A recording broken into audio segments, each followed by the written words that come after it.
Praise the Lord. ஒரு ஆவிக்குரிய குடும்பத்துல நடந்த ஒரு சம்பவத்தை நான் உங்கள்கிட்ட ஷேர் பண்ணணும்னு விரும்புறேன்.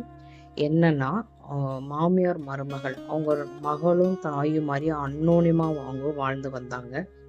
அப்போ பக்கத்து வீட்டுல ஒரு சகோதரி குடத்தன வந்தாங்க.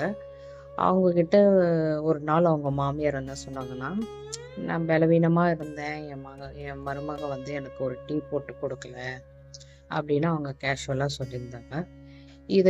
இதை வந்து அவங்க மாமியார் இல்லாத நேரத்தில் அவங்க மருமக வீட்டில் இருக்கும்போது இவங்க வந்து ஷேர் பண்ணும்போது, என்னம்மா உன் மாமியாருக்கு வந்து நீ ஒரு தலைவலின்னு டீ கூட போட்டு கொடுக்கலையாமே, ஏன் அப்படி இருந்த, இப்படி ஒரு மருமக எனக்கு வந்து வாட்சாப்பாரு அப்படின்னு அவங்க சொல்கிறாங்க, ஏம்மா நீ இப்படி நடந்த அப்படின்னு சொன்னாங்கன்னா, அப்படி அப்படி ஒரு நிகழ்வு எனக்கு நடந்த மாதிரி ஞாபகமே இல்லையே. இல்லையே, உங்கள் மாமியார் வந்து அவ்வளோ கஷ்டப்பட்டாங்களாம் தலைவலின்னு, அவங்க படுத்துட்டு அவ்வளோ கத்திருக்கிறாங்க, நீ அப்போ கூட கவனிக்கலையாமே, ஏன் இப்படியா நீ செய்வ அப்படி சொல்லி அவங்க சொன்னாங்களா. அவங்களுக்கு என்ன, அவங்க பாட்டில் சொல்லுவாங்க, ஏன் தலைவலி அவங்களுக்கு மட்டும்தான் வருமா, எனக்கு வராதா அப்படின்னு அவங்க பேச பேச பேச இவங்க கோபத்தில் இவங்க மருமகளும் என்ன பண்ணிட்டாங்க, தேவையில்லாத வார்த்தைகளை சொல்ல, இது வந்து ரெண்டகம் பண்ணுற மாதிரி ஆகிப்போயிடுச்சு அந்த சகோதரி வந்து பேசுனதுனால.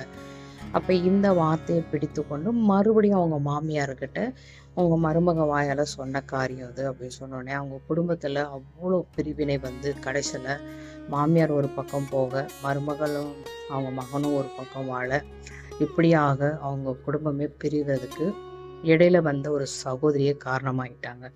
பாருங்களேன், நம்ம என்ன வார்த்தையை நம்ம சொல்றோம்னா, நீ உன் வாய் மொழிகளால் சிக்குண்டாய், உன் வாயின் வார்த்தையினால பிடிப்பட்டாய்.